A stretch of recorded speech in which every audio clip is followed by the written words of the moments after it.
Welcome, everyone. My name is Ryan Johnson, Vice President and Chief Engineer of Vans Aircraft, and I have Brian Hickman with me from the engineering department, who's been very involved in this project with laser cut parts and RVs. We want to show you today a presentation on our testing of those parts in RV aircraft. With that, I'll turn it over to you, Brian, for a little overview of what we're going to accomplish today. Yeah, so through this presentation, we're going to explain how laser cut parts have a far smaller impact on the safety and life of RVs than we first thought.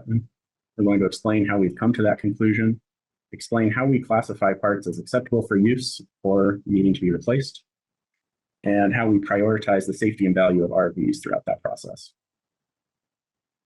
First, we'd like to look at just an overview of how parts are produced here at Vans.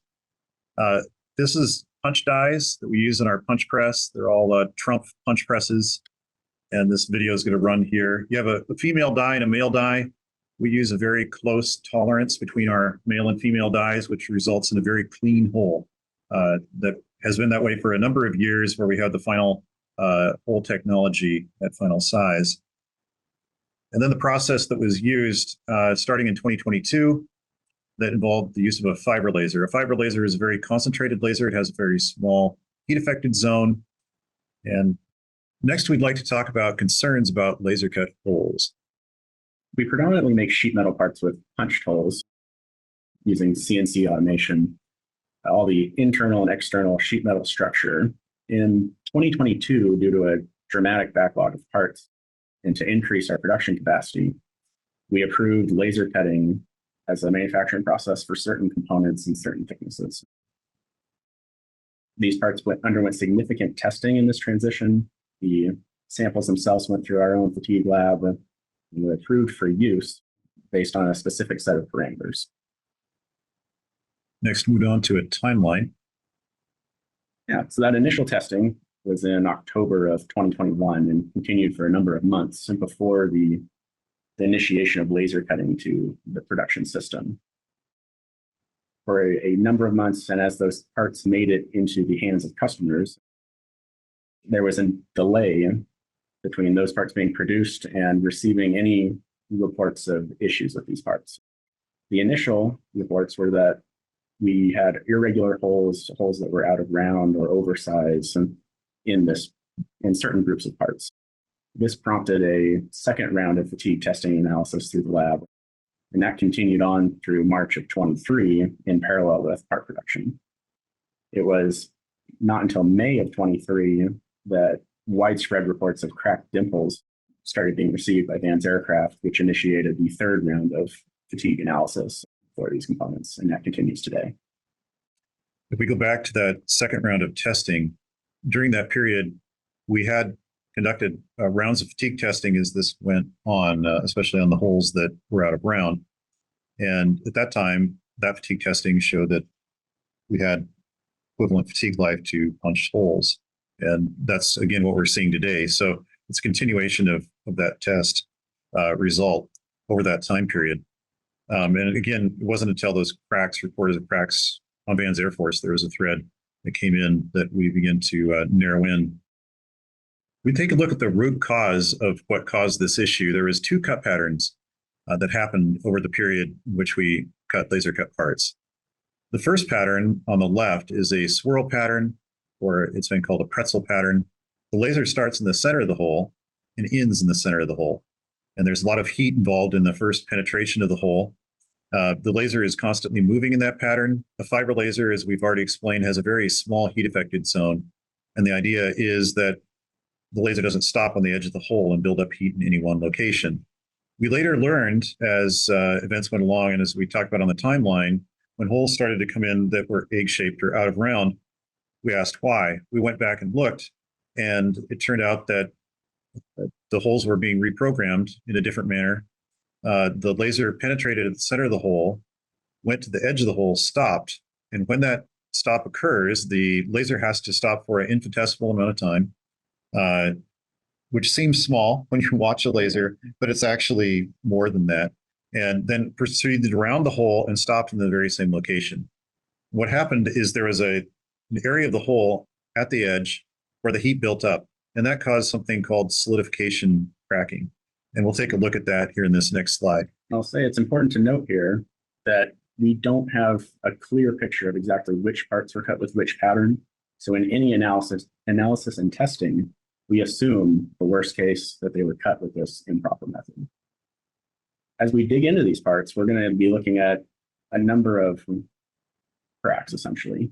We have these cracks that have been widely reported, and these are what we're going to refer to as our manufacturing cracks. These are cracks due to the solidification, the resolidification, as the laser cuts, this material is melted and resolidifies, creating a brittle area that the dimple die then creates a larger dimple crack.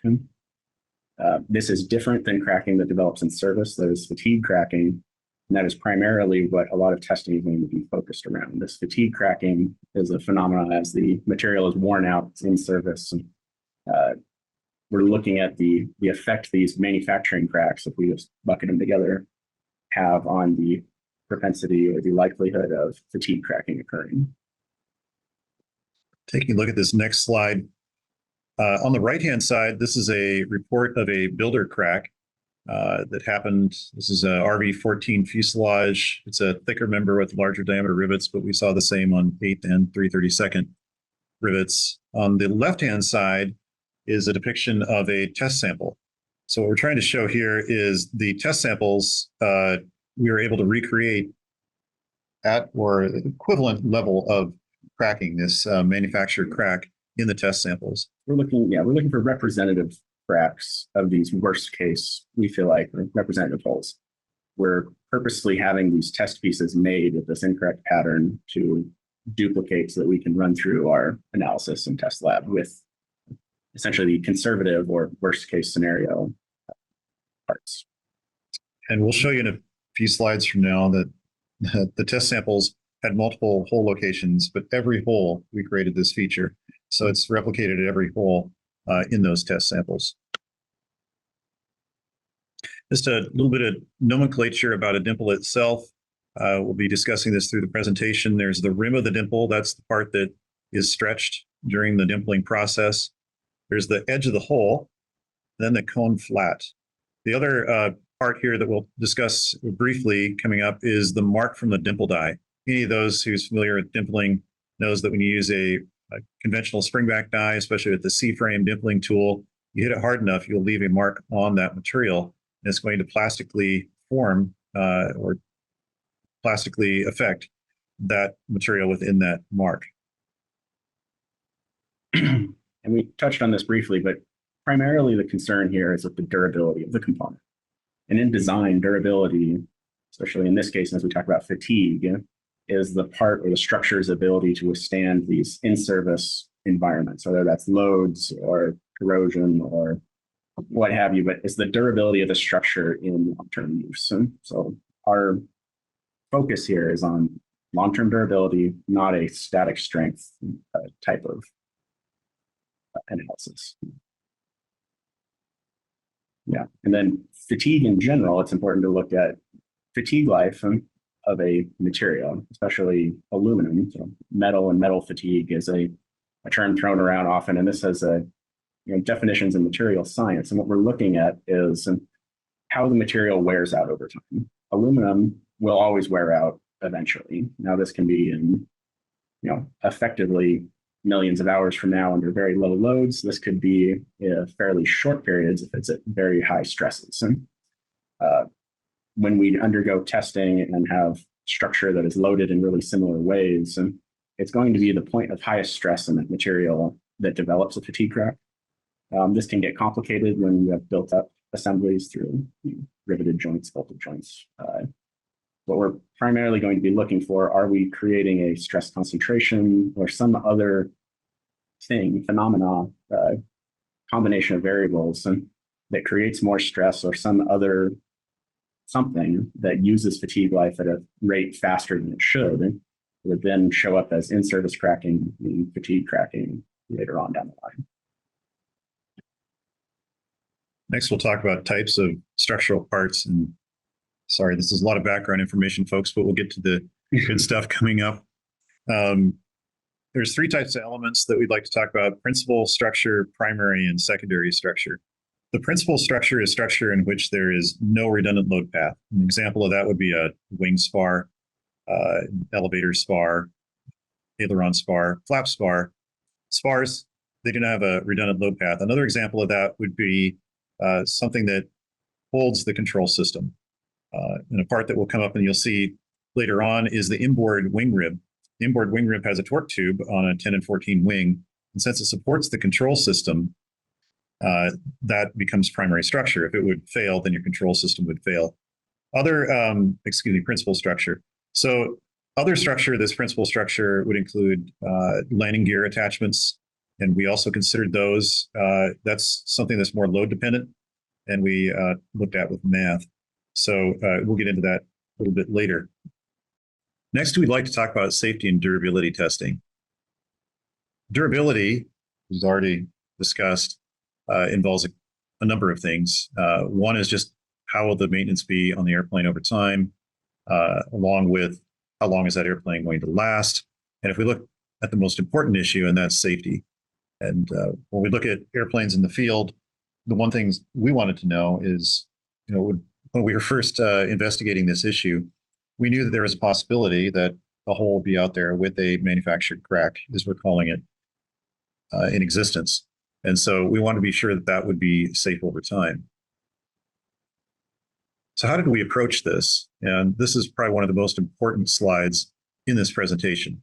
It's a three-pronged approach. It's an approach that we went to our third-party vendor and discussed as well, because we wanted to get this right. There's accelerated coupon testing. The reason that you test with accelerated coupons is so you can consider more variables at the same time. You can't do that in full assembly testing. You get one shot in a full assembly test, and it's impossible to test all of the variables, and we'll get into that shortly, that need to be tested. And then airframe analysis. Why don't you talk about airframe analysis, Ryan? So the airframe analysis, so as we look at and we think about fatigue, as parts have less demanding forces on them, they have lower stresses, they're lightly loaded connections. And we know mathematically and from just material science that those parts, even with different edge conditions, what have you, are going to last a very, very long time. This will help us focus in on what are the hot spots, the places that need the most focus, the places that need higher scrutiny. These areas, and we would predict, are going to be the places that have fatigue cracking and surface cracking first. And we can also do analysis on the airplane about, what parts of this airplane are the most critical, what is, has a lower level of redundancy, what is just absolutely essential to the integrity of that airplane. And we can hold those parts to an even higher standard than we may on something that is less consequential. But at the end of the day, with FEA especially, you have a result, but all of that could be in question. And so the third leg of this stool that we're standing on has to do with this residual strength testing and the redundancy as a result of that. So we're going to show you at the end of this presentation a test in which we took aircraft structure, a full scale wing, and failed structure within it to simulate what would happen if these cracks did propagate. We'll show by our analysis that it's very unlikely that a crack would occur, especially cracks across multiple locations. But what if it did? And beyond that, the most important is if you look at our laser cut replacement policy or classification that's come out in the laser cut parts list, we've recommended the replacement of principal structure. This is the structure in which there is no redundant load path, as we've already explained. Once that structure has been replaced, we have a safe product. If a crack propagates across principal structure, you could have a catastrophic failure.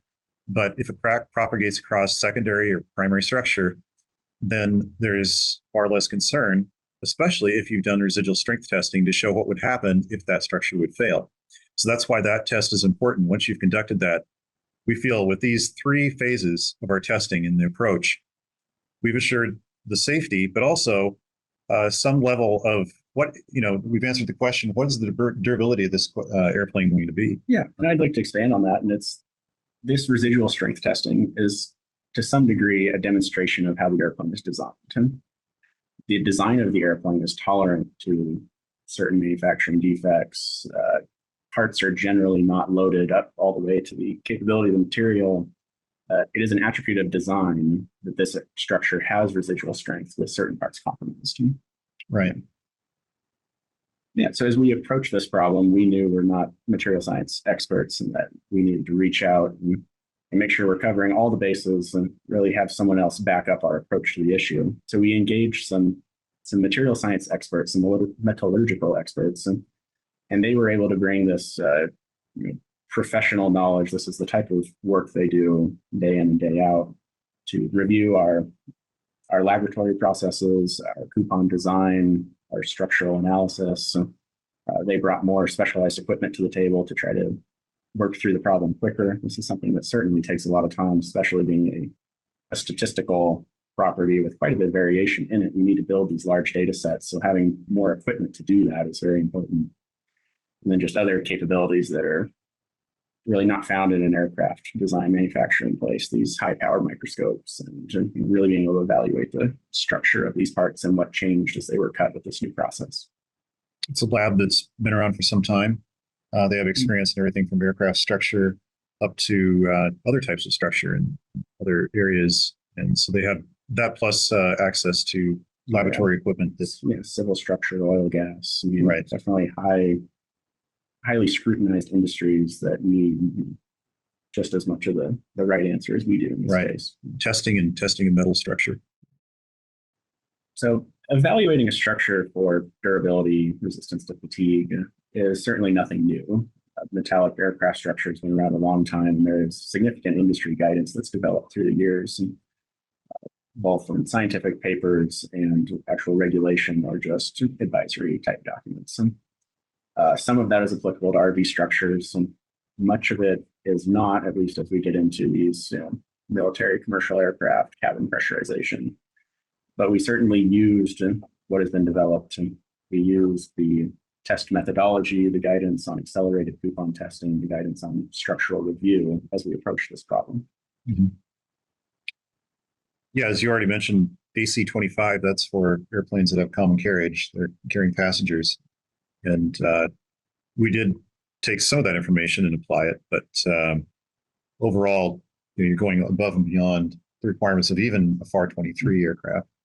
We drew on as many sources as we could during this process. And that's what we like to think about as like the root of this. The physics is the same. There's interesting information or methods or guidance to glean from all sorts of places. And that's part of experimental aircraft design is we can pull from all of that and use what is truly applicable to these aircraft and not necessarily follow the things that are not. And we don't want to certainly add burdens or something that just physically doesn't apply, like pressurization, tractor landing. Right. So looking at accelerated life testing, you've had a lot of hours with this machine. Oh man, a lot of hours. So describe the machine. So this machine, it runs, it tests a test sample, which is a test coupon.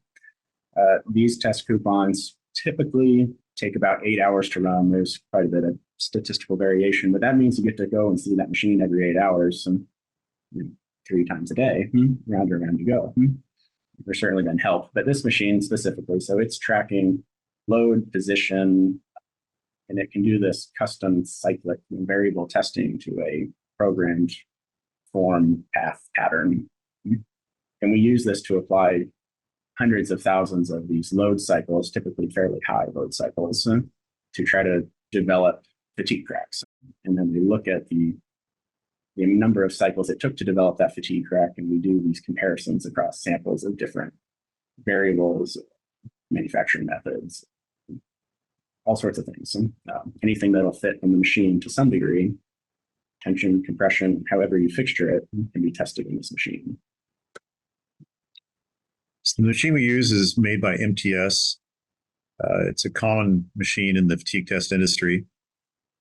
Our machine was certified and calibrated when it was installed here at Van's Aircraft. Has up to a 10,000 pound capacity. And you can do custom fatigue cycles, although the cycles that we've done, we'll get into that a little bit later. But you could run anything from a constant wave pattern to a spectrum analysis. It applies, as we've already said, in tension and compression. And you can see there in the video, that's a sample running. So it's... yeah, our machine has fairly advanced options on it. These are hydraulically actuated grips that are spherical and locking, so we can get really precise alignment to have, we're trying to reduce that variation on the statistically variable process as much as we can. It has good consistency on the grip pressure that happens. So there's a lot of science. It's a fairly high-end machine we have access to here at Vans. So these are the types of coupons that we've run, just a few of the types. There's actually more than we can fit on this slide, but some that are applicable to the process that we've used here to evaluate the laser cut holes. Some of these samples actually go back much further than that. Why don't you explain a little bit about the sample that we see on the left-hand side there, Brian? The one that looks out of place. So a lot of that we're seeing is fixture. So this darker color here is the fixture that is holding some samples. And those samples are a formed, let's say there's a rib simulator that is riveted to what would then be a skin simulator. The angle of those flanges is something we can control with different fixtures, but of this type.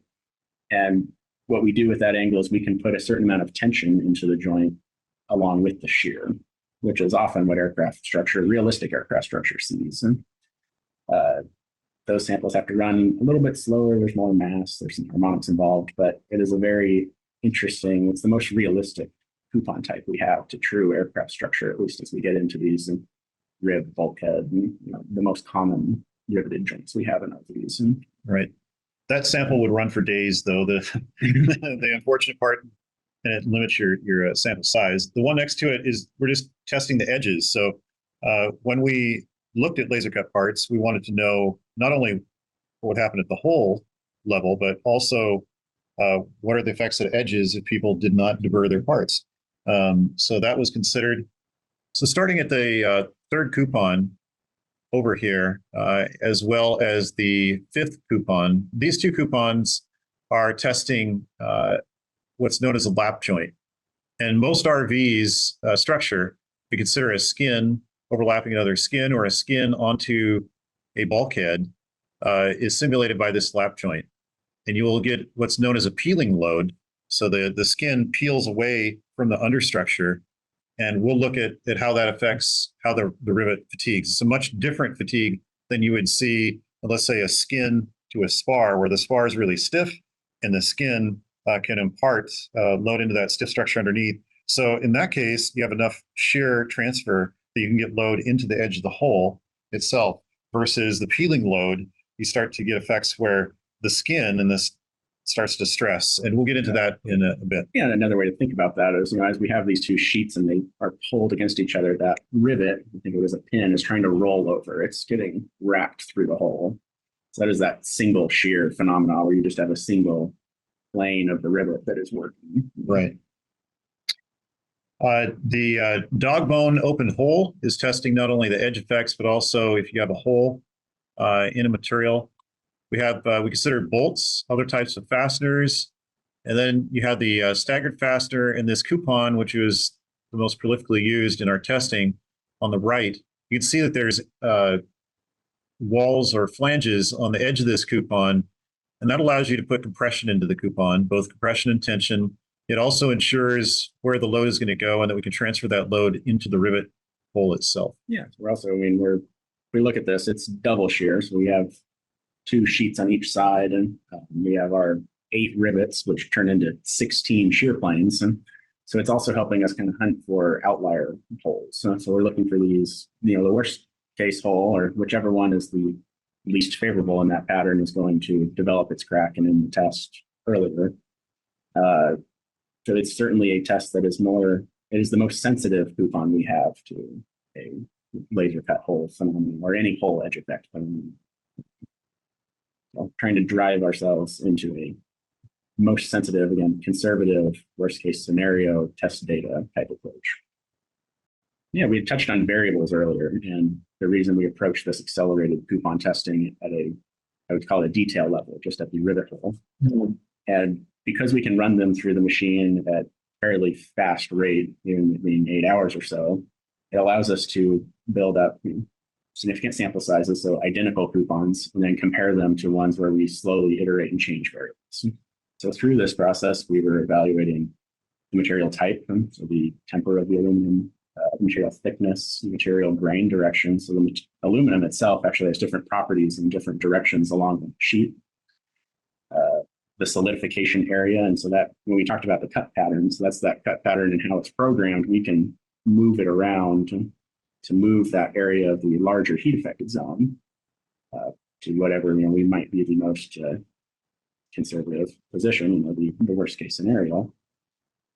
We were looking at the types of fastener joints. We had to evaluate protruding head rivets, dimpled joints, nested dimple joints, joints to the countersinks, and solid rivets, blind rivets. And there's a significant group here. Bolts and preload makes everything act a lot different. And then the load direction. So we talked about tension, compression, but we can also kind of orient features inside that coupon so that all of those together are in different directions and compared to the load direction. There's variables that we don't show here as well. We had everything from people who had never riveted before making these samples. There's times where we'd have a very consistent process of making the samples, where the same people were making the samples or replicating the same processes. We're very careful about any changes in the machine over time. So if we were going to run, say, a batch of 5 different variable types that we're going to compare, we would run one from each of those buckets in series so that any sort of change would happen equivalently to the group over time. We always had control coupons in the groups, including as we would change. So we had lots and lots of punch coupons go through as we would then switch from let's say our base variable. We do something like material thickness, is then we go and work through all the other variables for that material thickness. We would run the equivalent punch to control group. And that's a lot of coupons. So as we think about that as a matrix of variables, and we think about that as 8 hours of test coupon and one machine that then we had to pull in outside machines to help. That's part of why a program like this takes so long. There's just so much to consider. The burden of proof on this is so high that we have to think of anything that could have any effect and thoroughly evaluate it. So it's a sensitivity analysis to some degree. We're driving in on the absolute worst case combination, whatever, to evoke these poor durability response out of these coupons. Next, we like to look at each sample in more detail, take you in on the whole level. This is the sample that we ran the most of because we could impart stress at each hole. On those samples, there were 16 locations. 16. Yeah. And you had a manufactured crack at all of those locations? Every single one. So we can see here the 8 fasteners, and we had this flanged sheet on each side. And notice here we have 4 heads, 4 tails. There's actually changes in stiffness, whether it's a head or a tail side. But we're looking at a coupon as an assembly with all these fasteners. Right. When we started this, we assumed, we gave clock positions, 12 being up, 6 down. That's the load direction where it's being applied. And we assumed that the load would open up the crack at the 3 o'clock position. You can imagine a crack and pull on both sides of that crack and it would open up, start fatiguing it. What we soon discovered, and you can see that in the picture on the right, and we're going to show you some more pictures here coming up soon, is that the crack didn't care that there was a manufactured crack at the 3 o'clock position, and it went right on by. And we soon discovered that there was a stress field involved, and that stress field was driving where the crack was going. And the crack was rather indifferent to the fact that there was a manufacturing crack there. But we wanted to determine, so we started out at that 3 o'clock position, and then we said, well, actually, we conducted a finite element analysis that you'll see coming up here. And that showed that the 6 o'clock position might be the worst case position. So we oriented the crack, and that, of course, now you have the grain aligned with the crack. And you can imagine the rivet pushing on the edge of the crack, pushing right into that opening of the crack, trying to drive it open.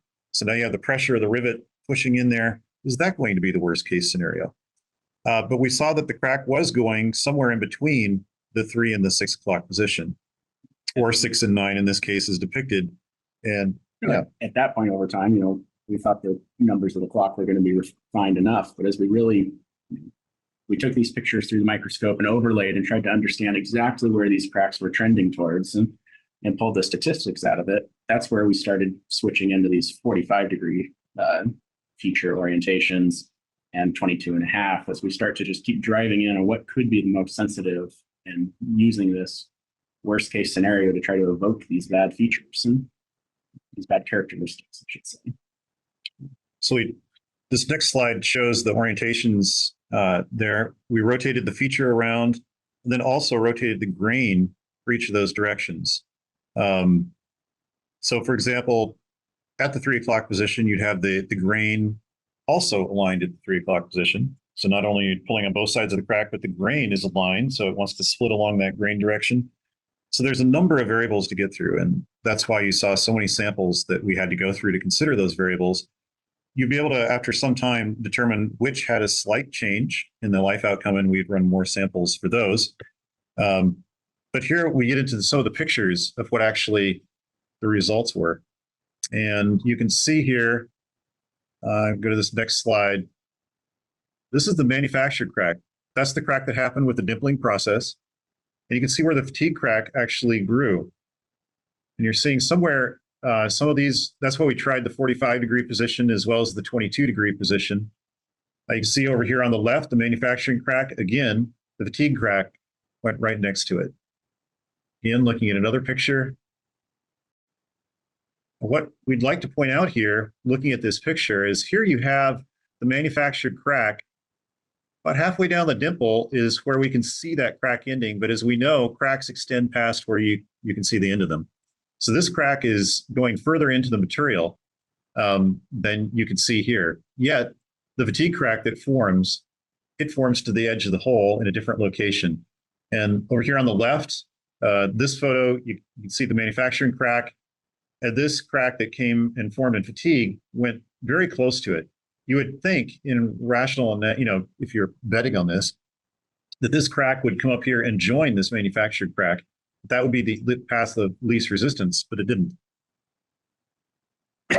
Yeah, and again, we continued to see this phenomenon in these post-test coupons. So after they fail, and we record all of their attributes, and we're examining the actual piece, and we're recording where that fatigue crack appeared and how it intersected the edge of the hole, and did anything change with this manufactured dimple crack. And we continued to see that time and time again, that they were not propagating out of or into these dimple cracks. Again, this is one that definitely should have went to the manufactured crack, but went right on past, again, to a different location. Under the microscope, they're very difficult to photograph here, that focus plane with the two cracks being at different distances, so bear with us. But as now we can see here that this series of coupons, so they would have been run in common groups, in sequence as we go around, and then duplicates of them. But what we're evaluating here is the effect of the grain direction on the life of the coupon. And here we really didn't see much, if any, effect, and we'll get into that later. But here we see the grain rotated. Those are those light striations kind of in the mirror of the base material here. That's the rolled direction from the mill as that sheet was built into its flat aerospace grade aluminum. Over on the right, you'll see that in this instance, the crack actually propagated to the manufacturing crack. And we could count, there's only a handful of these where this occurred. In the majority of the cases, the crack propagated to a different location on the dimple. But it's important to note that there really wasn't a statistically relevant change in life when it did find that. We couldn't go pull that coupon and identify it from the data. It just was something we're visually seeing, looking at the coupon itself. It's not in the recorded data. We also conducted these same tests on punched parts, of course, and just wanted to show you that the crack that we're seeing that's progressing to the edge of the dimple is similar in a punched part. And so one of the questions is why is this occurring? And we're going to get into that in a bit. But what we don't know here is where this crack is actually originating. And we'll look at that. It could be originating other than the edge of the dimple. It could be growing towards the edge of the dimple. We don't know that for sure. Further testing could show that to us, but we don't know that at this It's time. very difficult to get that answer, as the aluminum is fairly soft, and the high-powered microscope to actually look at it, as there's so much motion going on in these coupons, it can effectively erase or smash the features that indicate that propagation point. So that was part of the hesitation to really dig in and understand exactly where that propagation point is, whether it's the rim of the dimple or the edge of the hole, or even further out on the sheet, potentially just back to the highest stress location is where we would predict that crack to initiate. So now we're going to start looking at the results of the coupon testing. So this will show the statistical analysis, show how that actually affects estimated fatigue life, estimated service life of these aircraft in aircraft hours. And it's important to note here that, again, as load comes down or stress comes down, fatigue life increases at a factor of to the power of 4, essentially. As we half a load or stress, the fatigue life is expected to increase 16 times. Most RV wing structure is quite lowly loaded. On average, certainly below 50 pounds. The highest loaded rivet joint in an RV, we believe, was 150 pounds from analysis, and that can be substantiated through testing. When we take that and look at our worst fatigue data under very demanding, very conservative uses for the airplane, that predicts an estimated life of about 13,000 hours. Now that number is suspect because of so much conservatism that's placed against it. In reality, we expect that number to be much, much higher. If we were to make a realistic estimation of that same data with that same rivet, we would expect 120,000 flight hours. And that's purely just how many load cycles to what degree happen per hour of flying. So we're holding these parts to a very dramatic, very high standard. Well, it's important to keep that in mind as we get into the next slide, which will show a prediction of a loaded rivet hole versus how long we estimate it to have in service before a crack develops for that single hole. So the red line on this graph is that 150-pound rivet hole that I was talking about earlier, which we can then project across. We take our lowest sample out of that group. That will predict that 13,000 I was talking about. The blue line is essentially what it is an asymptote. So that is moving towards infinity effectively as the load drops off. It's not truly infinity because this is aluminum structure. But for our use case, for our aircraft, for any aircraft, it effectively is. And we know that RV rivet loads are typically quite low.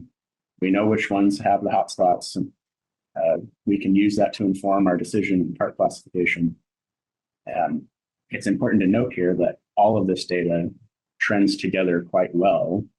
And we can actually see here that punched holes from that control group we were talking about are overlaid on the laser group. The punched holes have a higher variation, higher scatter in the data, highs and lows. And we can see that here. And that low rivet, that low estimated life is actually from a punched sample in this group.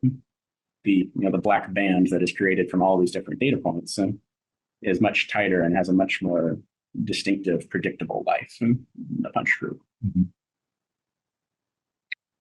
So that 120,000 mark would be off the right-hand side of this chart. Far off the right-hand side of the chart. And again, it's especially, even under this dramatic load case, we could say that for most every hole. But even that same one that we have marked here at 13,000, it is such a dramatic use case for the airplane that that's really just not reasonable. This predicts that we have here marked that that's 36 and a half years of flying 1 hour per day. But what it's not explicitly saying is that in that 1 hour a day per flying, you're doing 2 full air show routines worth of aerobatics that we've pulled from EFIS data from RV aerobatic routines. Twice a day plus the other half hour take off, land, go to lunch. That's a lot of flying. And it's just not reasonable that anyone would do that. So why don't you walk through how we got to the red line? We picked a sample. It wasn't a sample in the middle of the pack. It was a sample that was an outlier on the lower end. And then you go through reductions to that. And you already described that, that was the half hour in aerobatics plus a half hour in a flight school. That's brought this down. So this sample, this 13,000 hours that you're looking at, that has a much higher life. Certainly. Then that's off of a very low data point, right? And this is not the average. This isn't the median, where we would really expect the life to be, even at the same use case. We're looking at a single data point that is off the charts low here. And there's multiple ways to look at that. There's statistical offsets for probability factors. There's outliers. There's confidence levels. Absolutely, confidence levels. We can adjust how dramatic the use case of the airplane is, how abusive it is. And then again, we're looking at a single hole, the most highly loaded hole in the airplane, which that hole itself is 20 to 30 pounds higher than the next highest loaded hole. So it is somewhat an outlier in itself. The data itself is driven off of that worst outlier of our 16 holes in the test coupon. I mean, we just keep stacking conservatism on conservatism, and we can still end up unequivocally showing the scientific data that below a certain load, there is absolutely no way it's effectively different at all. And even up where it could be, I mean, we're looking at a punched sample having the higher variation, which would drive the probability confidence interval down. And we're seeing it as being true outlier low, reported outlier low. Right. Yeah. If you look at that red line, it's interesting to note that 13,000 hours currently as Cirrus is limited at 12,000 hours on their life. Now, it's, that's a rolling, there's been a lot of airplanes in the certified world where that's a rolling number as they gain more field experience. But 13,000 hours is a lot of time. If we look at the original RV-10, it has around less than 2,600 hours. I know there's many people that are probably watching this that took transition training in that airplane. And after 20 years, we just had the anniversary of the RV-10. We're at 2,600 hours. The 666 Romeo Victor that was our transition trainer for years and years, that airplane currently has a little bit less than 7,000 hours on it. So my personal airplane, less than 2,000 after 20 years. I fly a lot of airplanes here at Vans. Yeah, no, it's important to think about it. When we look at all these airplanes, I mean, the Cirrus example, it's a composite airplane, but the reason we have that number is it was certified much more recently. It's in the latest levels of rules and regulations. And most airplanes, especially kit airplanes, there is no estimated service life. This takes a dramatic level of analysis to get to that point.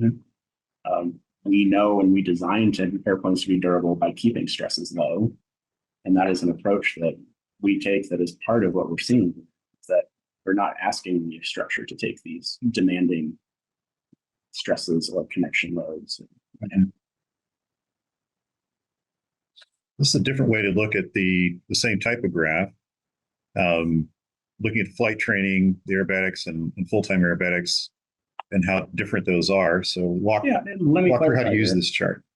We have 3 lines here. They all represent a single data point. And this is actually, I believe it's a median of a punch sample, a middle group of the data. We're just plotting it under different use cases for the airplane. Now, we can see here how the curve shifts down and to the left as we get under what would be a more abusive use.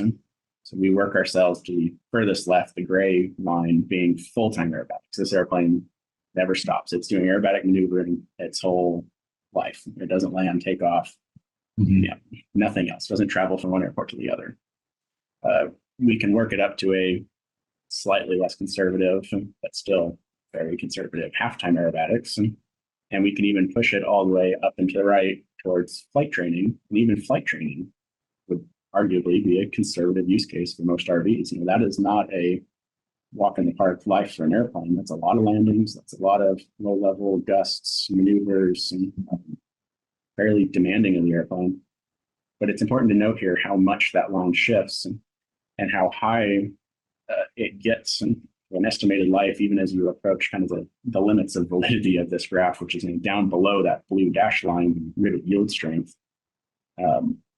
Under most cases, RVs are really pretty far to the right up close to flight training, if not even further. The few times we do aerobatics on average is nothing compared to what we're plotting here. Right.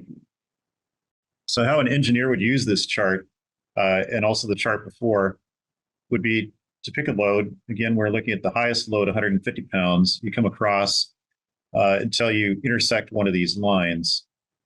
And so if we look at the increase in life here, you're somewhere around that 13,000 hour mark. Just transitioning to half aerobatics from full aerobatics, you now increase the life here just under 20,000. But then we move over to flight training, and that's beyond the 200,000 mark. We can see that the difference. Now you have to realistically ask yourself, how do you use your RV? Do you fly full-time aerobatic routines for a full hour? No one does. That's every hour of the year, every hour of use. Do you fly it half the time? If we look at the aerobatic routine that's out there, usually an aerobatic routine will last anywhere from 10 to 15 minutes maximum. That's a maximum aerobatic routine. Most of us in our RVs are using RVs very little in aerobatics. And so as a fraction of an hour, you're very close to this flight training number, which is out, as you can see there, beyond 200,000. Now, the statistics of the data here, again, we're going to look at a common group here, which is the AN426, our flush solid riveted, and 025. And we're showing this because it is the most prolific hole, the most common joint in RVs and especially in laser cut parts. And we're going to evaluate the statistics of these groups based on these charts. Now, what they're showing you is the low on the furthest left here on the line, the high being the furthest right, that opposite, the middle 50% of those data points, and then we've marked in the average here. Mm-hmm. The average laser cut hole does have a life reduction. It can be seen and measured in laboratory use. And now, effectively, that life is so far to the right here, we're well above what we would expect the airplane to see, especially in this dramatic use case. So again, this is predicting the highest loaded hole, that single highest loaded hole, under that very dramatic half aerobatic use case. And it's important to note, like we had mentioned earlier, how narrow that laser cut group is. And we have more certainty on where it would start to develop its fatigue crack at that point in time, where there's just more variability in a punch sample. Sure, on average, it's higher, but that variability makes it fairly common that they would both be developing that fatigue cracking at nearly the same time. But again, this is so conservative, it's going to be so far in the future that you may never reach it. And even then, the punch parts surrounding it are probably going to fatigue first. You have to accumulate that fatigue damage over time. And there are certainly cases that we see that you'd have to replace the neighboring punch part many times over before you can accumulate enough fatigue damage into the laser cut part to have to do anything about it. The most highly stressed component in a wing, for example, you'd see the highest stress concentrations in the most highly stressed part, and that's your main wing spar. Absolutely. So you'd be replacing your main wing spar multiple times by the time that you got to the secondary structure, the wing ribs, or any of these things that we've established as blue, especially these acceptable for use components. So a way of summarizing here is that when we look at the punched coupon, punched was worse than laser. It had the lowest outlier. As far as yes, and the statistical offset basis. So we talked about there's different ways to evaluate that. Right. So punched was actually the lowest outlier. And also the average is much higher than the outliers we're using. So when we're talking about 13,000 again, that's the lowest outlier. If you were betting on the average, it's much higher than that. And again, these numbers that we're looking at here, this 17,000 to 20,000, that already has the reductions built into it. So the actual use of the airplanes can be much higher than that. Going back to the independent lab evaluation, just wanted to show you some of that data. So we're overlaying on top of data on top of data, and you can see the lines correlate very closely between the specimens that were run at the third-party test lab and the specimens that we ran here at Vans. That was important to us to validate that all the results that we were getting back were good. And we had multiple different types of coupons that we ran, but they also ran at the same time. getting the same results. So what we have to ask ourselves here. Yeah, absolutely. I mean, absolutely. But we didn't even trust this ourselves at the beginning. That's part of what dug into so many variables here. Right. How could we keep running through these tests? And we know we have these parts of these cracks. There's such a small reduction. How could that be? How could a third-party lab then get the same results? It all was pointing to the fact that this is happening again and again. We added variables. I mean, we had our own self-doubts, and we just kept digging in to understand this phenomenon. And we showed you the pictures. And we have hole after hole where the crack would not go to the manufactured crack. It was going right by the manufactured crack. It's not intuitive. And over time here, we've developed a number of theories on why that may be. These are grounded in science and good engineering analysis. And we're going to run through a few of those. So dimple joints. This is a theory you had, and it's a good one. Yeah. So as we think about a dimple joint, and we think about how these nested sheets connect, stress follows the stiffest path is a good way of thinking about it. So if something is going to transfer a load, the preferential path is going to be that stiff connection. There's just no way to develop it out of something that is less stiff. So based on that, the load is going to stay up close to those sheets. It's very, very stiff in plane with that load, the stress skin structure. And that's going to create that hot spot that kind of follows the rim. It's away from that hole edge, and it's far down the cone, the flat of the dimple.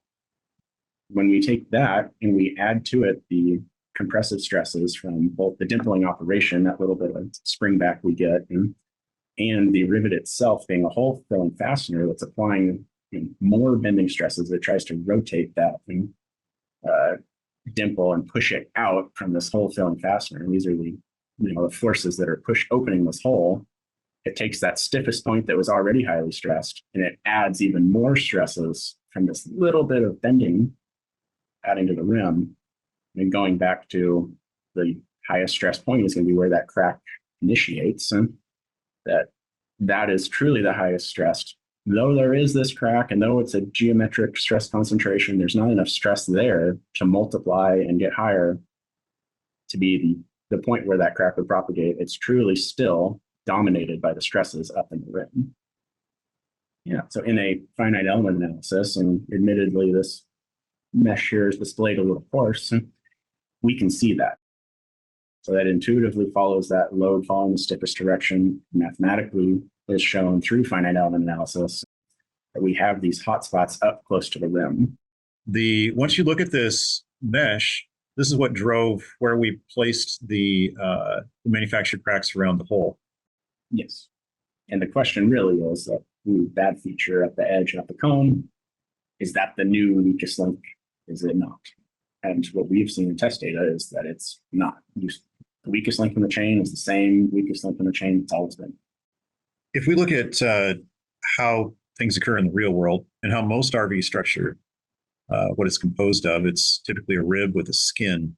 And the skin is going to flex before that load's imparted into the rib, before that load's imparted into the edge of the hole, the laser cut hole or punched hole.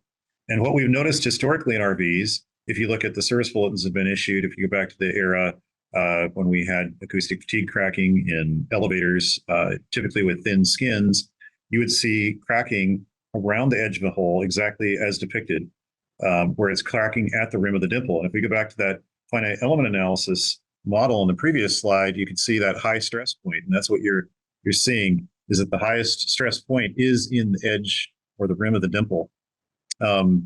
It's most likely that the skin is going to peel away from the dimple itself, and we're going to be working that rim back and forth as the skin goes up and down. So when you think of acoustic fatigue, what's more likely, and what we've seen from field experience, is that the rim of the dimple is where the crack's going to start. And if we look at the testing that we conducted from about 1998 to 2008, so those samples that you saw earlier, in those samples where you simulated this type of a joint, a lap joint, where things can flex relative to each other, that flex, it ends at the edge of the dimple. It ends at the rim. That's what's being flexed. That's what's going to start to crack. Everything that's opposing that aerodynamic load is being pinned down by that rivet. It's creating this moment that's rolling. Stiff. It's stiff, absolutely. When a term we throw around at times is what's fatigue critical in this joint. I mean, we have two parts. We know that they have different forces imparted on them, especially skins. Right. And the part that cracks first is what we would say is the fatigue critical part. And almost always that's the skin. The skin has no motion to it. It actually has that aerodynamic force that's having to be transferred into the understructure, the internal structure. And that's where we see these cracks develop historically. We've certainly done things to mitigate that since then. But it's just a nature of how these airplanes are built, assembled, designed. But the internal structure is very rarely, especially from aerodynamic loads like this, going to ever be a fatigue critical. That's not just an RV thing. You look at, we're going to get into it in the next slide, but you look at failures, back to the de Havilland comment, that failure started in a skin, not the understructure. This is an interesting study that was done at Delft University in the Netherlands. And it just speaks to the very same thing. I like the depiction here. Brian, you actually found this. Yeah, this is corroborating, again, it's that moment we talk about, and the riveted joint and how it's a pin that's going to get racked in the hole. These bending stresses are so much higher proportionally than any of the others that we see that they tend to be really dominant and drive that fatigue crack initiation. Right. And that's not to say that it's going to develop a fatigue crack, but it's just what's going to get worn out first is what we talk about. Is whenever that may happen. It's what you're flexing back and forth. What would wear out first is typically something bending out of plane with itself like that. When we focus in on this, it's easy to look at this diagram and think, oh, that's a big thick hunk of aluminum there. And these are thin sheets that all see the same, these little tiny beams that are easy to flex out of plane. And you get these big strains at the inner and outer fibers there, just high stresses that are going to dominate that. So if we go back to our test coupons, we were somewhat unrealistically, but conservatively, yeah, definitely unrealistically, we put a stiff member in the center, and then we had coupons that had flanges on either side of that. Double shear, not allowing anything to flex, so that we could force the load right into the edge of the hole and try to drive a failure from the manufactured crack. It's not the typical structure that you see in real life. But that's a calculated move there. They're trying to find what's the most sensitive for that edge quality. And it's just very highly conservative, as we talk about stacking conservatism on conservatism, this whole process. Right. Next, let's look at the manufactured crack itself. Why isn't the manufactured crack opening? It's an overload crack. It's a crack that's being opened up as you dimple. And as you open up that crack, the crack somewhat releases or is relieved after it's dimpled. You also had the explanation that Brian gave of what's actually happening when the rivet's set and it contracts slightly. In both cases, when that hole or that crack relaxes, you're leaving a compressive residual stress at the end of that crack. And that is a stress that then has to be overcome. So if you open up a crack, let it go back, you now have to overcome that stress before you can start to drive that crack any further along. And that's, again, something that was seen in the de Havilland Comet case, where their first test load, they ran to 2 times the pressure. They opened up a crack, then it closed up, and they continued fatigue studies at a very low load, 1 pressure, for thousands of cycles.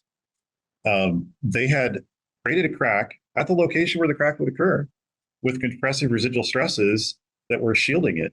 And therefore, their tests never showed that the problem that occurred. And shielding is a really good term there, because we talk about fatigue and we talk about a load and it's cycling, and even small loads will use up some fatigue life on and on and on. But if there's this stress, compressive stress that's already there, that's opposing something, and it never gets to the point of forcing in a cycle, it hasn't been exceeded, it's not going to see all those smaller load cycles that are going to typically sit there and fatigue the material. It's somewhat like another example of that's common is a bolt under a preload. And if something doesn't exceed its preload, it's not going to fatigue the joint. It's only the ones that do exceed it. You have to relieve that stress first. It shadows the actual event. One other thing to look at is the surface roughness around the hole itself. So these are 2 pictures of edges on parts. The top one is punched, the lower one is laser cut. if you look at anything under a magnifying glass and look closely enough, you'll see that things are quite rough. If we could see things close enough with magnifying glass, none of us would fly any aluminum airplane, I'm sure. But if you look at that punch specimen, you can see that there are many areas in which there could be a stress riser that would start to initiate a crack. If these cracks are initiating from the edge of the hole, it's very likely, since the highest point of the stress is at the rim of the dimple, that these cracks are starting at the rim and forming both ways. We don't know that for sure, but we do know that the crack is avoiding the manufactured crack. It seems statistically indifferent. Next, let's take a trip into the laboratory and look at these holes under a finer examination. This is representative of a hole that is a worst case scenario, a hole that happened during that period when we started to see egg-shaped holes or holes that were no longer round. And this is indicative of the laser going to the edge of the part, pausing, coming around again, and creating a solidification zone in one location. This is the hole that we're going to show in the subsequent slide. So it's the hole that's going to be shown in the next slide, gives you a representation of it. And why don't you describe what's going on here? So this hole certainly looks different now. And what we've done here is ground down through the thickness of the material about 10 thousandths. And what we've done to do that is make it nice and flat. And we're going to etch the material. That'll help kind of highlight details. So you can see here, and it's, we're under high magnification here, and we're actually going to go further. We're looking at the heat affected zone, and we're looking at the edge quality in that solidification zone where that pierce point transitioned and paused and grew that heat affected area. We know from this that when the laser is transiting, the heat affected zone is very, very small. So this upper right corner here, the line in the picture is 2.5 thousandths of an inch. And we are a very small fraction of that in the darker etched area that highlights that heat affected zone. It's a good example of what a fiber laser normally would leave as far as a heat affected zone. And if you look down here where it had stopped, it's a much wider heat affected zone. I know the question's been proposed, well, why don't you just drill out these rivets to the next size up, and for a 3/32, put an 1/8 inch rivet. In a lot of cases, that would solve the problem, but we did find some cases where this heat affected zone was large enough that it wouldn't have removed the effect, and that's why we didn't use that as a possible solution. You can see that in this next photo. So this is a hole that's been final drilled, but you can still see that there's a heat affected zone outside that area. This hole is going to be shown in the next slide. And what the lab is doing here, they're taking a picture of this hole, and you can see the manufacturing crack right there that was created when the hole was dimpled. The lab is going to take this feature and force this crack open all the way, and split it along this line, and you'll see that in the subsequent slide. So this is that fracture face. So we've now separated it so that we could look under a scanning electron microscope at that fracture face and verify our assumptions, hypothesis about this solidification area and then the overload driven crack. And what we're seeing here tracks well with that. The green arrow, each of these arrows is going to point out a closer in picture as we approach it further. But what we're seeing here in the first magnification is a cup and cone type fracture surface, which indicates a overload failure. So this has been torn away and shows that it is not a byproduct of laser cutting itself. So we move to the next slide here, just to zoom in a little closer. We know that it is initiated by a brittle region from a solidification crack that is caused by the laser cutting process. Right. So this is up here tight close to the edge of that hole where we see the wide heat affected zone, and this is under very high power and transitions into an overload crack from that brittle solidification. So if the solidification crack had gone down all the way, we might be somewhat concerned because that's a crack that's just waiting to open further. What we can see is that this crack has been torn open, and that gives more validity to our theory that the compressive residual stresses exist at the end of that crack. and are shielding the end of the crack, which is what we're seeing in test data as well, that cracks are not attracted or they do not propagate from, as far as we can tell, this feature. So what is this, how does it affect the life of the aircraft? We have this data, we have thousands of cycles in a coupon, but how do you convert that into aircraft hours? And I know you spent quite a bit of time with spreadsheets, some background, so the background information you used. As Ryan alluded to, we're going from a known stress, a known number of times, a certain pattern. We have cycles at known stresses.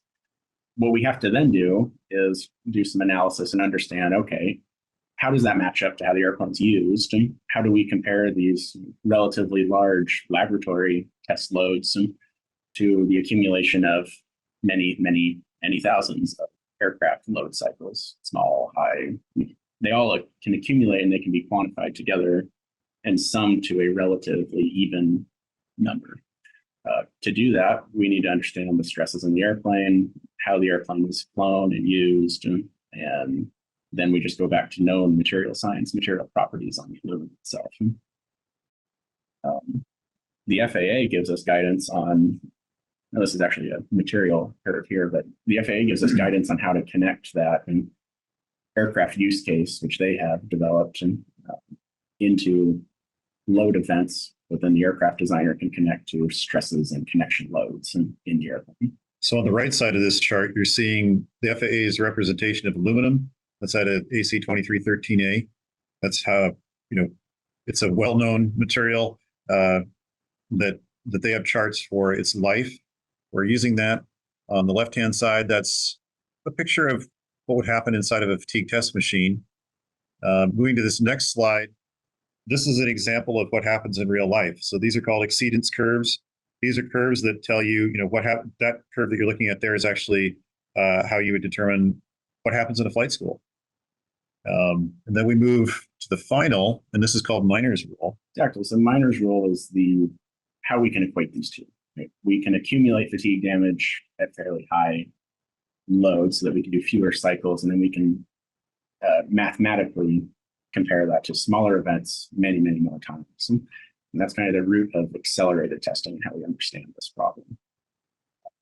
So, and that's right back to every load cycle uses some finite amount, like there is an end to aluminum's life. And as we talked before, oftentimes something else will control that.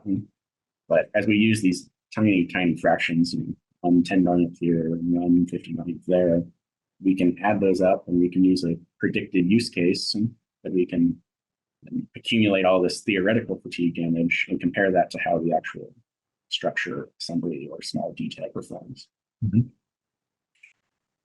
One way to summarize this would be if you imagine all the little cycles. It's when you put this in a fatigue test machine and you're saying that, let's go on to the next slide here.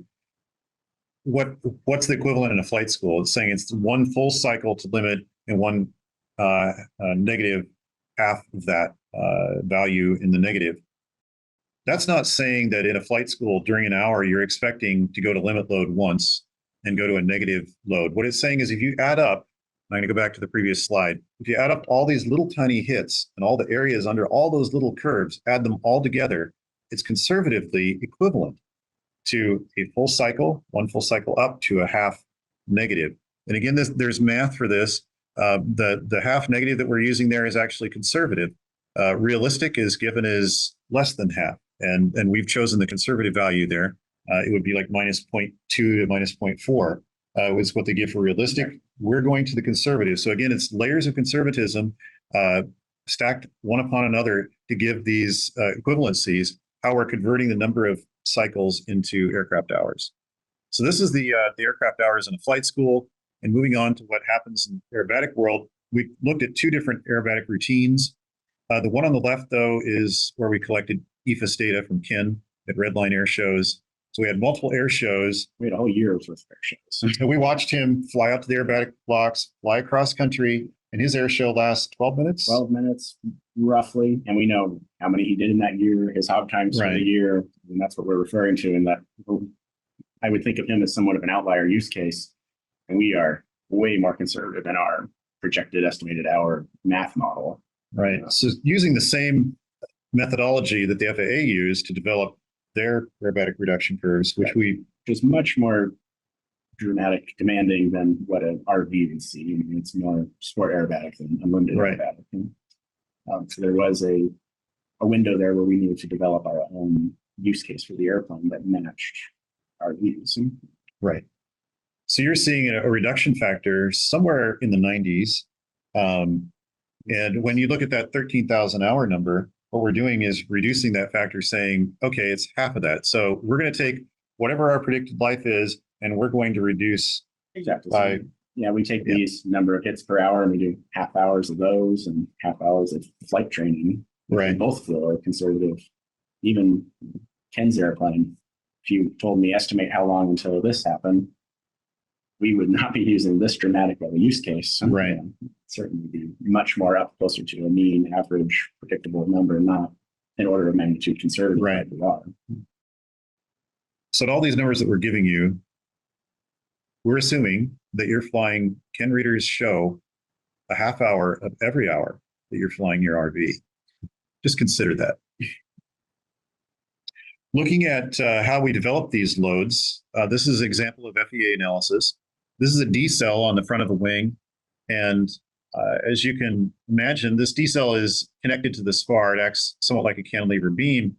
So what we want to show here is that not all rivet holes are loaded equally. Just as you would expect in a beam, where you're pushing on the end of the beam and it's constrained here on the right, where you see these green arrows, the highest loads are closest to the wing spar. That's where you're seeing these highest loads occur. We go to this next, Brian, you graphed the loads here for each individual rivet in a graphical representation. And why don't you explain what's happening here? That was tricky to get to, but I really felt like it helps with the understanding of this. And what we're showing here, and what we talked about before, is these higher loads, they certainly are using fatigue life quicker. You know, they're experiencing more fatigue damage per hour than the neighboring rivet, the lower load. You can see here, and these are actual plotted loads, and that there's highly varied stresses here. So they are all going to be using and accumulating this fatigue damage at different rates. And so as we talk about predicting where a crack will develop or the estimated life of a single hole, we're truly talking about a single hole where the others will experience much longer lives. And we can understand, you know, the criticality or not of that single hole on the overall structure of the airplane. Right. So if we think about that, there is a lot of sheer capability in these parts that is just not utilized. It's just the nature of how they're constructed, or those rivets may be there for different reasons, just to help pin the thing together rather than transfer a whole bunch of load and stabilize it. But even there, we know that the stresses that we see around other features, which are just the nature of how metal airplanes are designed, these notches and reliefs and holes that allow other things to pass through, other structural elements. And we have higher localized stresses there than we do in the actual holes. And what we're trying to point out here is that a lot of the guidance that comes from certified airplanes, as we talk about pressurized airplanes, those, you know, that pressure cylinder here gets very, you know, nearly equivalent loads on all their fasteners here. So as you're pressurizing that hoop with these constant pressures, you're using your fatigue life, you're accumulating fatigue damage at the same rate. And that is something to be very careful with and highly respected, because when it does accumulate in fatigue damage, everything has nearly accumulated that fatigue damage to the point where it's critical. And you can grow a crack very quickly. And so in essence, you're failing every fastener at once. We look at the Aloha flight that everybody is familiar with, where the top of the airliner came off. What happened in that instance is it's a pressurized airplane. So all of those fasteners are being loaded evenly at once. They all failed at once. We don't have that situation here in an RV. What you're looking at in this rib is the second to most inboard wing rib. And you ask, why the second? It's the second because the most inboard wing rib is 32 thousandths thick. The second most inboard is 25 thousandths thick. If you look at that on a percentage basis, the thinner rib has a much higher stress in it. Counterintuitive, but yes, the highest stresses. So you're looking at the most highly stressed rivet in an RV-10 wing rib there in the wing itself. So not all wing holes are going to fail at the same time. You're going to have one hole that fails first. And if we look at the bottom here depiction, what this is pointing out is that there's relief notches for these parts to form correctly when we hydropress them with pad forming. And during that that process of design, we have to put these relief notches in the part for these flanges to form correctly. It turns out that the highest stresses in this component are in these relief notches. It's a much higher stress than you would see in any rivet hole. So we would expect that if we go back to your definition of fatigue, which is true, it's going to happen at the most highly stressed location. And historically, we're not seeing cracks coming from these high stress locations. In the history of vans, we have a lot of field experience that shows that we don't have cracks coming from notches in parts. So moving on, this is again showing the notch there in that high stress here in this D cell. Again, you're seeing a much higher stress in the notch itself than you are in the hole. And we are not seeing failures in those notches. So it's very unlikely that you would see a crack from a hole before you would see a crack from a notch. We certainly have high-hour airplanes. I mean, it's back to conservatism on conservatism. And conservatism is that most of these airplanes are treated better than our math, effectively. Right. Yes. Yeah, all of these airplanes are treated better than. We're coming back to this slide just to touch on it again as we look at these slides, because again, we're not expecting the failure to occur at the hole itself. The highest stress, again, is more than likely at the rim of the dimple. So looking quickly at replacement classifications, everyone has seen the laser cut parts list. If you have not, you can go to the Vans Aircraft website and view it there. Again, a quick review of the types of structure. We have that principal structure where there's no redundant load path, or it's connected to a control system, or if it's connected to a landing gear component, there'd be high enough stress that it might be a concern. And then you have the other structure, structure that just supports the shape. So if we look at RV structure, it's called a monocoque structure. It's a structure where most of the stress goes through the skin of the structure and not the understructure. The understructure, the ribs are just there to hold the shape of that skin. So if we look at a typical wing rib, the stress is going through that box structure. It's going through the skins, and the shape is being held by that rib. The rib's at a much lower stress point. And there's multiple ribs. There's 29 ribs in an RV-10 wing. There's multiple load paths where a wing spar, which was never laser cut, but for example, the wing spar would be principal structure, it has no redundant load path. If we look at service information over the history of RVs in that context, it's very interesting. There's been 6 safety directives, and those were mainly where we were replicating some other vendor's safety directive, and we're required to do that by the ASTM standards. There's no safety directives or safety alerts that have been issued by us for metal structure. There's been 104 service bulletins, and out of those, only 1 was for secondary structure. They're mainly in primary structure, and I'm sure many of you are aware of the service bulletins that are out there. They've happened in the rear spar of wings, the rear spar of the horizontal, spars of elevators. So those type of situations where when something would happen in a principal structure, that's the structure that we are wanting to replace out of an abundance of caution, out of safety, because once you've replaced that structure, you've almost assured yourself that you won't have a problem. So looking at what was laser cut, this is an example of an RV-14 fuselage. Again, that rear spar connection, when you do a symmetrical pull-up with or asymmetrical or asymmetrical pull-up in an RV, the wings actually want to come off forward, and it puts a lot of tension load on that rear spar connection. And that has to be carried through the fuselage by that rear spar bulkhead. That's why we have identified that part as principal structure. Here you'll see this vertical component that's attached to the flap motor. So the flap motor in this case is a single point of failure, and it's connected to the control system as a single point of failure. Up further forward, you have this rib forward of the center section, and that's holding the control horn or actually the control clevis for the control stick. So again, you have a connection to the control of the airplane. Here we have canopy structure that's keeping the canopy closed in high-speed flight. Yeah, so as we work our way back here, we can see the spars are all identified, the laser cut spars. Right. And the horizontal spars of this airplane were never laser cut. The skins that are not shown here were never laser cut. And we are recommending replacement of these principal structural elements. And The blue parts are just really not susceptible to fatigue at the levels we're seeing. And should we be wrong and they do develop an issue, they do not create a critical structural integrity problem here. This is showing the wing structure, and I wanted to show you this right here as we'll soon get into the RV10 residual strength test. And you can see again, we're connected to a control system right here on this root rib. This next rib inboard is yellow. It's connected to the flap system.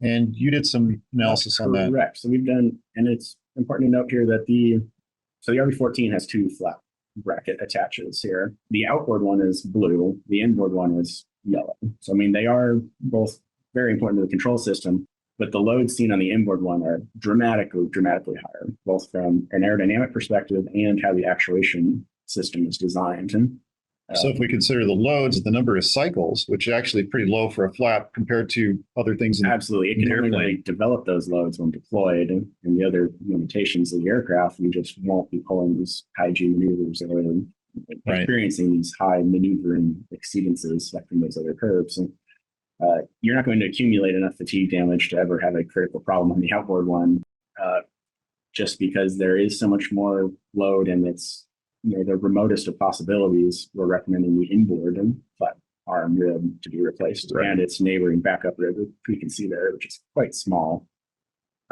But those two sandwich the thicker flap arm.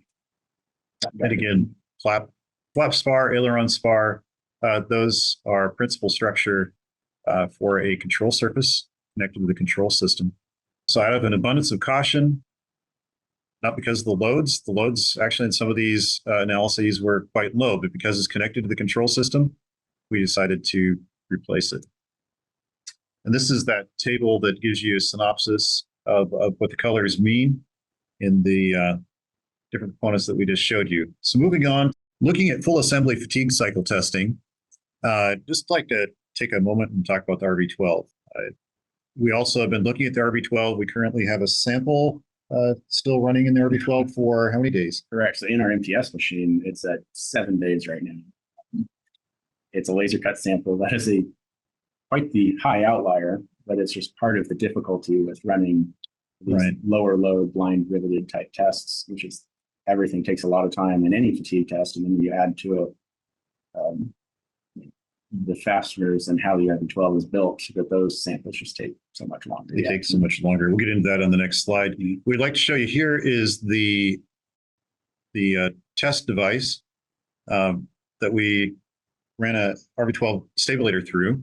It's known as a wiffle tree. It has multiple points where we're pulling up with the force. We're accounting for torsion as well. So we're accounting for bending and torsion in this stabulator. Why did we pick an RV12 stabulator? It has laser cut parts matched up against laser cut parts. So you have a rib mounted up to structure where those were both laser cut. So you have a laser cut hole against a laser cut hole. One of the highly loaded areas of the airplane. So those factors added together for us choosing the RV12 stabulator. Certainly the highest stress laser cut components in the RV12. Right.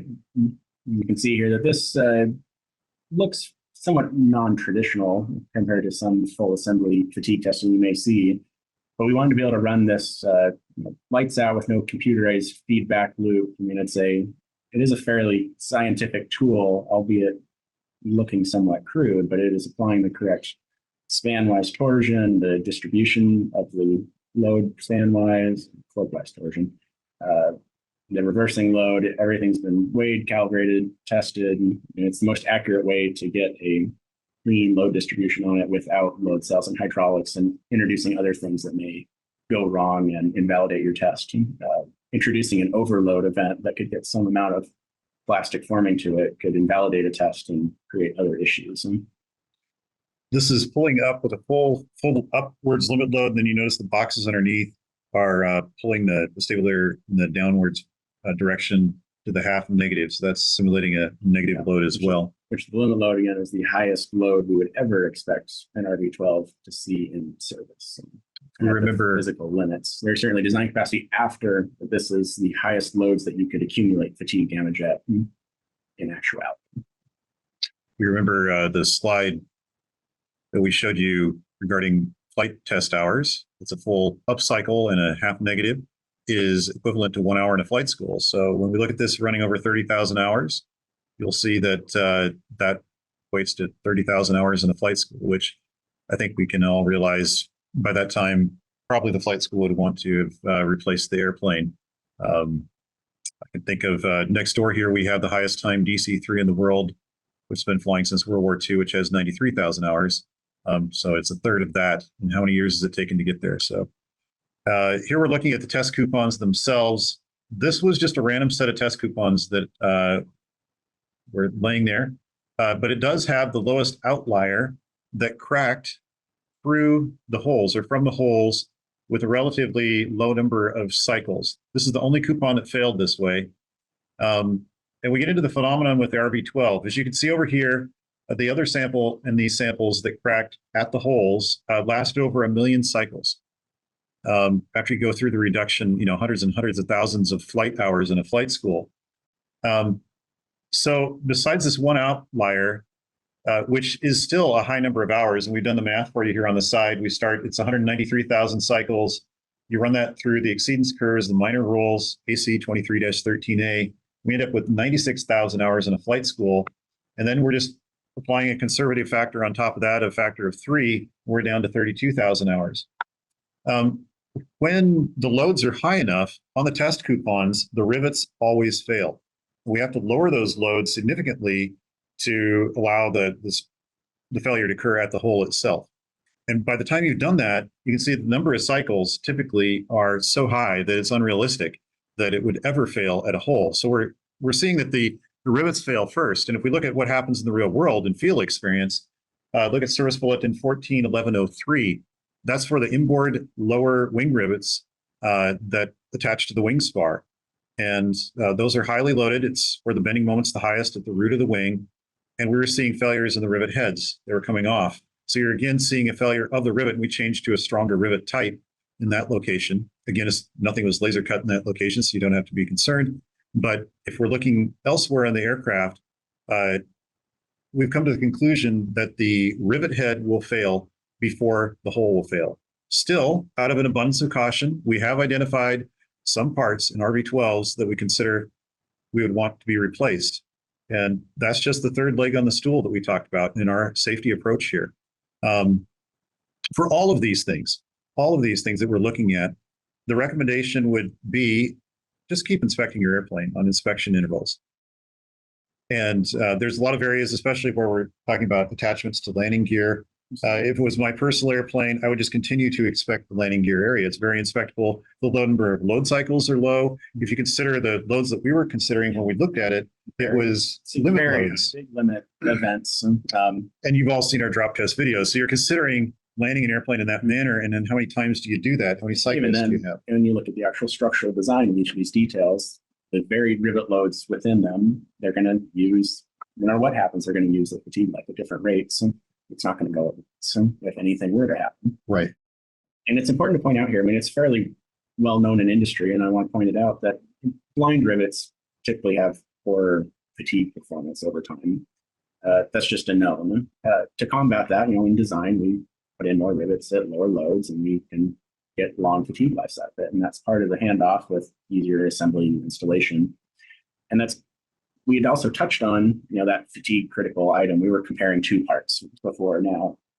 And that's partially because a solid rivet has such great fatigue performance. And now we're introducing this third aspect where you have three things competing to some degree of what's going to accumulate the most fatigue damage first. And what we can see, statistically and scientifically, is that between the two parts, nothing changed, because it's back to what we knew, is that the rivet was going to be the fatigue critical item first. Right. That's a known design parameter. We approach the airplane that way. But know there is that small reduction, whether you look at the outliers, the statistical offsets, the averages, it's still not going to affect what that fatigue critical item is in that structural joint. As long as we maintain inspections It's one of the reasons, especially on the RV-12, that we recommended that there is a significant interval between now and when we would recommend, and service information will be forthcoming on when we recommend replacement and how to replace these parts, or if there's an engineering fix that could be another solution to that. But where you don't have to replace a part, we can shunt the load around. But there's going to be a time period between now and when that occurs. Again, from all of our data, we know that it's going to be significantly in the future, if ever, that there's going to be any cracks occurring. So you have a time period there in which you can inspect your airplane safely. And these are the same, we're not looking for little micro crack inspections here. I mean, these are the same inspections you do to the airplane at every condition inspection. Just you look through all of these details and corners and notches, and we're not looking for the tiny little thing. You're just looking for any larger, more obvious, naked eye inspection type of things developing. Right. Punch, laser cut, skin, whatever it is. And airplanes should be inspected at condition inspections. And this is not a more onerous, more dramatic, more rigorous inspection than anything that's been placed upon the airplane. And again, we don't expect any higher rate that you'd find anything. Right. It's just the nature of statistics is that we want these to be looked at. It's a structural sheet metal airplane.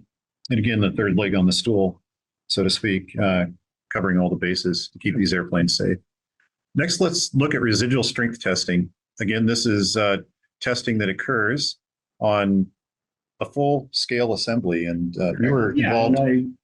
Let's approach this by saying this might be somewhat non-traditional than what a real standard residual strength test would be. And that's because that we're looking at laser cut components specifically. So we're going to simulate damage in laser cut components and then ask the structure to withstand its most demanding load case and understand how it performs. And this will be an iterative test. We loaded one RV-10 wing into a fixture. We started at the most critical high stress locations. We understood that there were inspectability issues in certain places, so we focused on them earlier, and we considered how the load would redistribute in test. So if we are going to simulate a fatigue crack out of this highly stressed location and effectively lose that stiffness of that joint, we know that a neighboring component would have to pick up the load, and it would then accumulate fatigue damage fairly quickly. So then we would work through the neighboring components and simulate this damage. We did that with snips and saw blades and what have you to effectively fully sever components off of other major structural connections. And we're going to assume that the highest stress accumulates damage first. We're going to work at it with an aspect knowing that inspectability could drive something being missed over time if it is less inspectable. And we're going to evaluate the redistribution load in the process. And there's many references that can help drive this. The most explicit one that we're evaluating here is that AC25. But as we look at other references and durability handbooks, just plain industry guidance, whether that's aerospace or otherwise, and there are things to note in applicable science that we can use to help get a more accurate, more viable test as we approach this problem. Right. One thing to note as we look at AC25, that they're failing principal structure.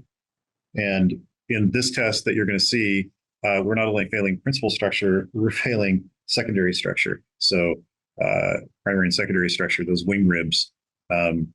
AC25 is more concerned with principal structures without redundant load paths. Correct. And then again, only laser cuttings. The main machine Right. wing spar is going to stay intact. The Right. half spar is going to stay. Yeah, so to start this test, we took what is the most demanding load case on the airplane, which for an RV-10 is a 4.4G VA symmetric pole. And we loaded that undamaged wing and recorded the deflection. And we're going to look at how that loaded deflection changes as we inflict simulated damage, as real damage, and see what changes essentially. The yellow arrows indicate where we took measurements during the test. So at the beginning of the test, we measured at the wing tip, at the leading edge, and then at the trailing edge. And we continue to monitor those measurements to know if there's any plastic deformation or permanent set in the wing. We're loading to limit load repeatedly during this test. Looking for a change in stiffness. Torsionally, because we have 2 points and just span-wise, the actual deflection rule. This picture shows how we typically load a RB-10 wing. This is the wing that we were loading in this case. And that's using lead shot. We break the wing up into multiple cells. Those cells are about 10 to 12 inches in length by 5 to 6 inches wide.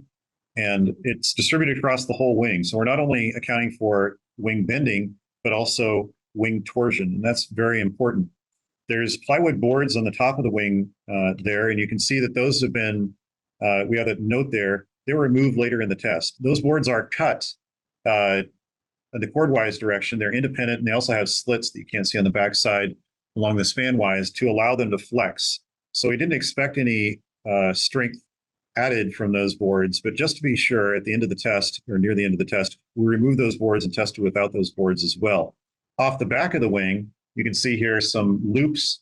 And since we had to have access to the back of this wing as we conducted this test, we couldn't have the flaps and ailerons in place. So we simulated the flap loads and the aileron loads with these stirrups loaded with a load simulating those load paths. And back to the plywood boards, the reason we put them on at all, and we didn't change because we thought we did something wrong. We left those, we wanted those on there because this wing simulating this VA condition, it's at a very high angle tap.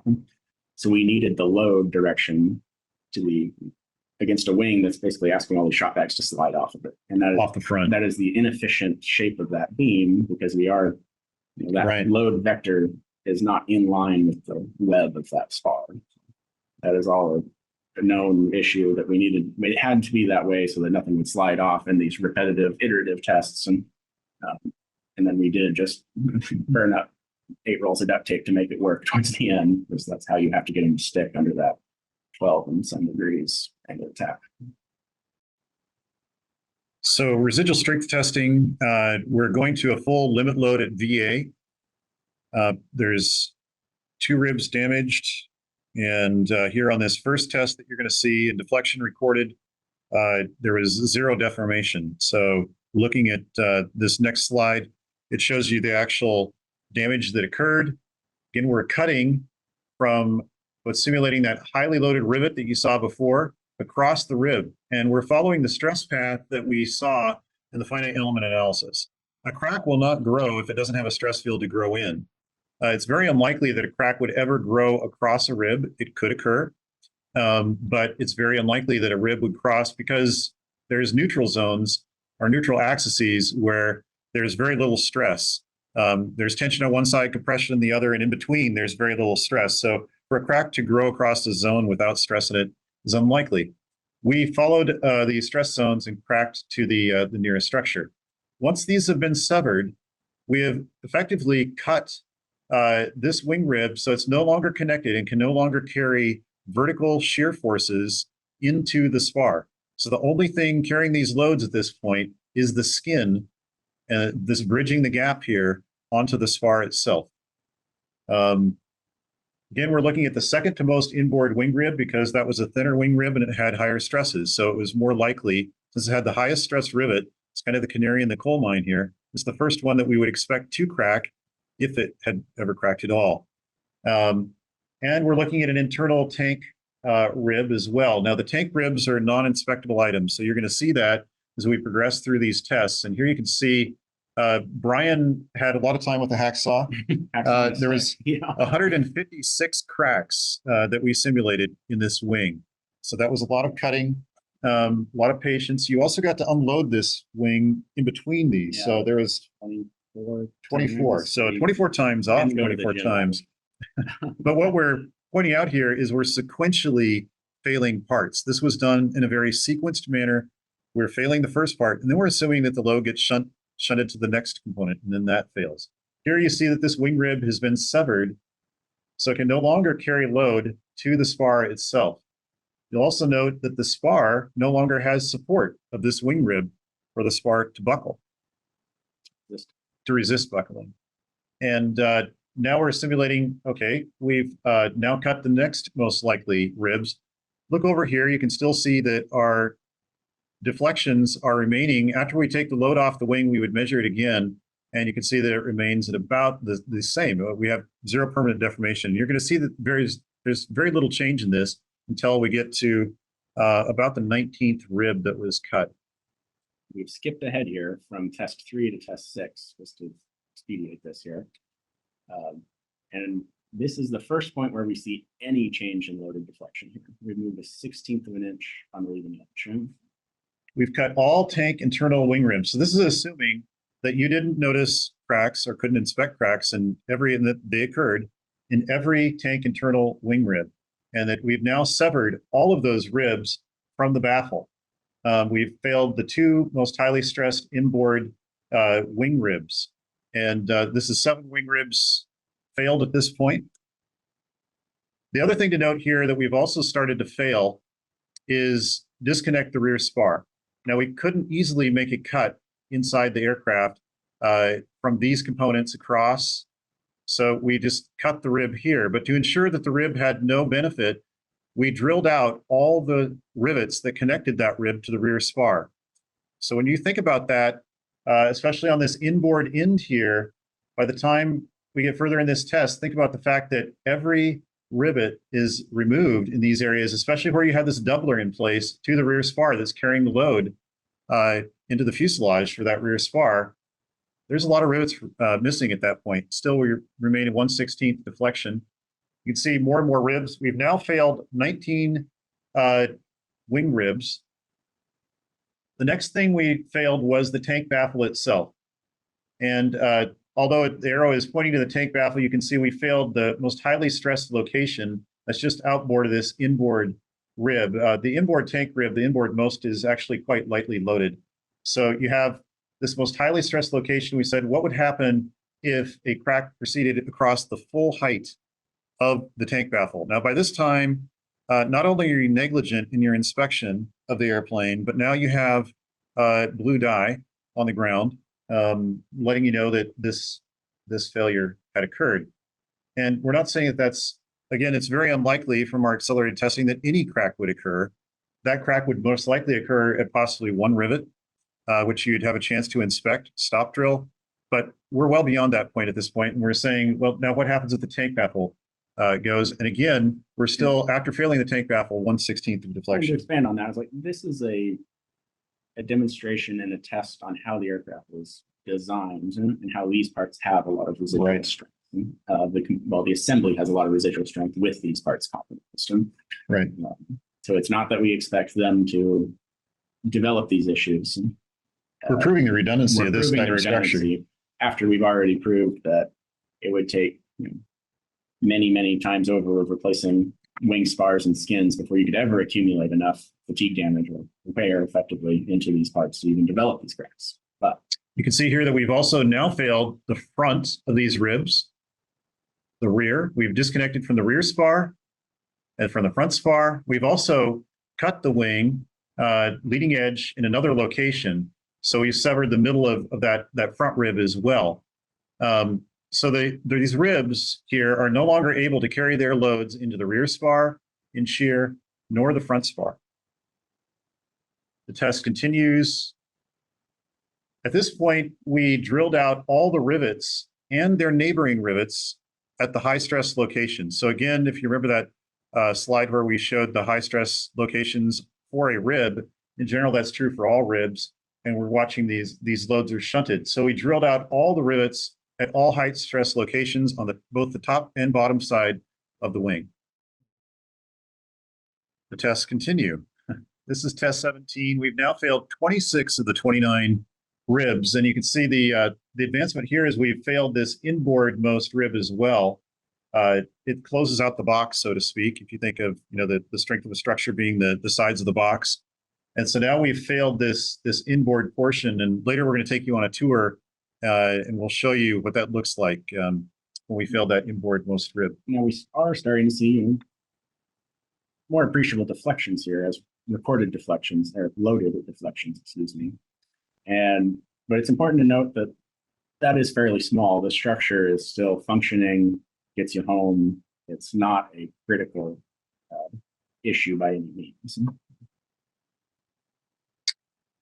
And here we are at the 18th test. We've not only failed the inboard-most main wing rib, we've failed the inboard-most tank rib as well as the outboard rib. So we fully failed the ribs that make the ends of the box. Every rib. Every rib. So at this point, we have failed every laser cut part in this wing, all 29 ribs. We've also failed the little the doubler brackets that abut and are on either side of the flat brackets. And if you think about what that means at the rear spar, we have drilled out 4 rivets for all of these ribs at those locations. There's 20 rivets missing, many of which go through that doubler that connect into the fuselage. Every laser cut part has been cut, and if we go back and look at this diagram again, we have failed leading edge ribs across. We've also failed the center of those ribs. We've disconnected every rib from the main spar, from the rear spar. We've cut it across the center. So at this point, we had cut the wing 156 times. And you see the final deflection. It was also, we just want to put this as a qualifying statement. We have no wingtip on these aircraft or these wings when we conduct these tests. And even if we did, we'd need to pile up the load so it didn't slide off onto the outboard bay. So there's twice as much load on the outboard bay because you have the wingtip load plus the outboard bay's most load. And that causes localized deformation of this outboard bay, which also attributes into this final deflection number. And you can see that, you know, that extra load has deformed this rib an extra amount. But the thing to note here is that this rib, even though with all these ribs failed, the skin shape would still bring you home. Aerodynamically, it would still bring you home. And structurally, you would still be flying after 156 cracks had occurred in the wing. It would take gross negligence on the part of inspection for this to occur. And if we go back to our accelerated coupon data, just like to note that we were saying 13,000 hours. That would be for an aerobatic RV-10, which it is not, for this to occur, which is well beyond what a lot of RV-10s will ever see, if ever, in service. And at that point, you might have the most highly loaded rivet at the second to most more inboard wing rib have a crack. And we're talking thin sheet metal structure. And talk about that. Well, with very slow crack growth. And then you mentioned our coupon data. Again, our coupon data shows this won't happen. By the time this has happened, there's so much else wrong with the airplane effectively. The spar would have had to be replaced. The skins would have had to been replaced. There's just so many other things that accumulate fatigue damage faster that even if we were totally off, that doesn't change the structural design of the airplane. It just can't. It just is unrealistic. So what we're giving you is the data that we know here at Vans. What was behind our thought processes, our rational analysis, our testing that caused us to color code the laser cut parts list as we did, to identify the primary structures as we did out of an abundance of caution. The conservatism that led to that, the stacked layer upon layer upon layer of conservatism that even gets you to that point. And it's only that third leg of the stool where we won't accept anything different that you have to replace anything. Right, the primary structure. The principal structure, structure that just with it replaced, it is truly an impossibility. Moving on to a few questions. These are questions, we've given this presentation to multiple civil aviation authorities, as well as a small group here of people that we've known for years in the industry, as well as just we felt represented the industry, people that we see on the forums that have brought some of this to our attention. And we look about these questions, some of the questions they've asked. The FAA had a question about environmental corrosion affecting these parts. When we think of corrosion, I'd like to go back to the fact that the notches in the ribs, for example, are a much higher stress location, and we're not seeing an issue there. So historically, we already haven't seen an issue with corrosion in these parts. Corrosion accelerating crack growth or causing cracks to form. We don't view that that's an issue. It's typically under thicker primary members, machined big components. Under constant stress. Constant stress. Think of these spar caps and beams and struts, things like that. It's not these small sheet metal parts with very light loads. And the load spectrum we've applied to this and how it is not masking any data, however, running everything below the plastic region. We're purposely backing them off into higher cycle rates on the coupons to reduce the statistical variation, not masking any properties. And we're trying to evoke them anywhere we can. Acoustic fatigue, and you can certainly talk to that through the fleet experience RVs. Right, which is a couple questions down the road there. When we look at corrosion, typically what's occurring is pitting, and then that creates a stress concentration of its own. Or you're talking about corrosion accelerating the growth of a crack, but again, these cracks do not appear to be occurring from the manufactured crack location. So just from the historical data we have and field experience in RVs, I wouldn't expect corrosion to be a factor. Let's jump to acoustic fatigue and come back to load spectrum. You mentioned it. Acoustic fatigue is where pulses or vibrations in the structure would cause a wing skin to go up and down very rapidly. The loads are very low in that case, relative to the loads that we see that would actually possibly drive a rivet. Yeah, but the cycles are very high. But again, just how this acoustic fatigue is loading these skins and where we historically in fleet experience shows anything like that. It's these thin, flexible skins. What's the other side of that joint? It's not this internal structure that we're talking about that are susceptible to it. Most susceptible to it, I should say. You still have, let's imagine a wing panel. It comes back to the slide that we showed twice in this presentation, where the wing panel, again, is flexing the rim of the nipple. And that's what's being flexed at a high frequency in acoustic fatigue. And in all the service information that we have relative to acoustic fatigue, it is happening at the edge of that dimple or at the end of a stiffener in the case of the elevator, currents in elevators where it's occurring. Or a major attachment. There's some theory with the horizontal stabilizer elevator attachment that there's some acoustic driving factors, but that is a whole different design condition where this hinge is mounted to a somewhat flexible web of a horizontal spar. It's not an in-plane connection that we see with most of these joints. Right.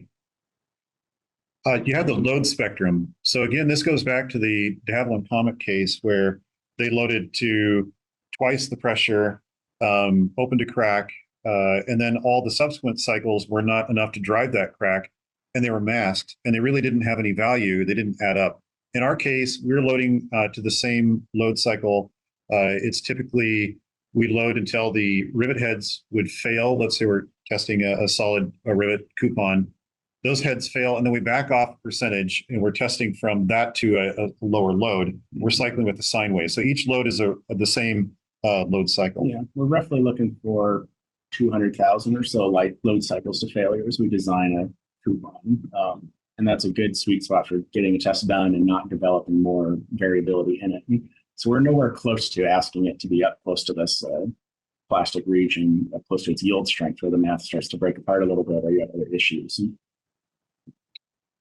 When we look at crack growth rate, we're talking about thin sheet metal structure. And historically, in all of aviation, when you're in thin sheet metal structure, again, you have to have a stress field to drive it. But at least what we've seen in all the service information here at Vans, there's a time for compliance that's extended because the cracks grow at a very slow rate. Yeah, and there's a lot of reasons to that. One being, we talk about stress following stiffness, and the crack develops, it loses stiffness, so it redistributes load. I mean, there's a lot of reasons why thin sheet metal historically has slower crack growth rates. It's certainly not a big machine fitting where we would be much more concerned in calculating out an exact number. There's a question that has come up on flutter. Flutter would only become a concern if the torsional rigidity, the stiffness of the structure was degraded significantly. And we did not see that in our residual strength testing. Again, you'd have to be completely negligent in your inspection to let that many cracks occur before the structure degraded to the point where flutter would become a concern. Yeah.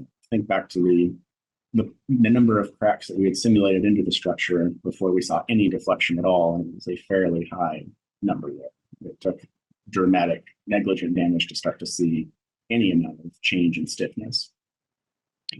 I think on systems considerations, you Yeah, I've tried so to it's- lightly load coupons and know how long they last. I mean, that's part of the answer.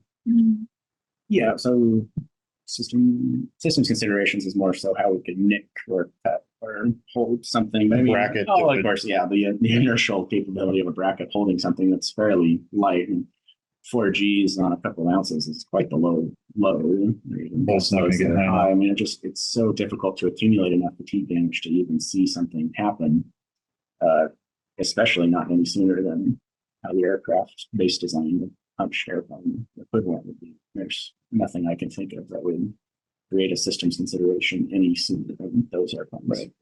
There is a possibility that a crack would grow to a hole that was filled by a snap bushing, but the snap bushing would still remain, attached, and I wouldn't see an issue there. Flight controls, again, we've dealt with that by designating a structure that holds flight controls as principal structure that needs to be replaced. Just holding them to a higher standard, even that is the data itself doesn't say that is necessary, but we just hold those parts to such a high standard that we're going to replace these flight controls systems in their brackets and whatever, regardless of the load. Yeah. Sealed fuel tanks. We already talked about what could happen in the residual strength testing, but if we think about if a crack would occur in the rib dimple, and that would progress across the rib, it would still not affect the seal that is present in between the dimple and the skin. So the crack could be there in the rib, but it wouldn't affect that outer seal. And again, we have to look back at the probability that a crack would even occur in the first place. So if we look at RVs historically over time, though, leaking rivets, it's just something that happens. My airplane's 20 years old, and I just had a new one occur on the bottom wing skin. After 20 years, I do conduct a lot of aerobatics. And it just occasionally happens. There are solutions for it. We're not dismissing it, but I think the probability of it occurring because of this laser cut, the holes being laser cut is very small in that it's very unlikely that a crack will occur in the first place. The ignition source arcing, that was a question that was asked by the FAA to us. There wouldn't be a difference, I would see, first off, between a cracked rib and just the normal gaps that you see in structure. If you were to be struck by lightning, there wouldn't be an effect by that. But we have to look then at the probability of being struck by lightning in the first place. And if we look at airplanes that were designed under CAR, which are still being produced today, they don't have to comply with lightning requirements when they fly in IFR. And we also look at the new Mosaic standard that's being developed for IFR. We're not considering lightning as an issue just because the probability of being struck by lightning is almost insignificant. It's a very small number, has very small significance. Is heat a factor? And we were asked the question, Yes. Is there heat generated at the end of this crack? So this was talking about these coupons that you're loading many times a second. Are they developing enough heat? Is there enough energy coming into it that they're warming up and changing the material properties? And that's really not an issue. By the time you would run that fast on a machine, you're losing track of the response loop, the feedback loop that's controlling how much load is going into it. And we have to be very careful about that. They are aluminum. They're heat sink in themselves. They're metallically connected to another bigger heat sink. They're in a cold shop. It's such an infinitesimal amount of energy, very, very small actual deflections happening to get these loads. Interestingly enough, in previous testing, this is in the 1999 to 2008 period, I had asked myself the same question and others involved at the time. Could we detect a crack before it had propagated that far to know where it generated? Because we, again, were assuming that the cracks were starting at the rim of the dimple. We used an infrared camera to try to detect cracks occurring, and we couldn't detect it because the heat doesn't build up. So we tried that, and we know the answer. With that, we know you may have questions as well. Feel free to send those to us, and we'll try to answer them as we're able. Beside the questions listed here, you may have additional questions. You can ask those using the form linked in the description below. During the month of January, we will answer your most frequently asked questions on our website. We appreciate that you've taken the time to watch this presentation in its entirety. Safety is of paramount importance to all of us at Vans Aircraft, and we are dedicated to ensuring that the aircraft you build meets or exceeds the design safety requirements. Thank you.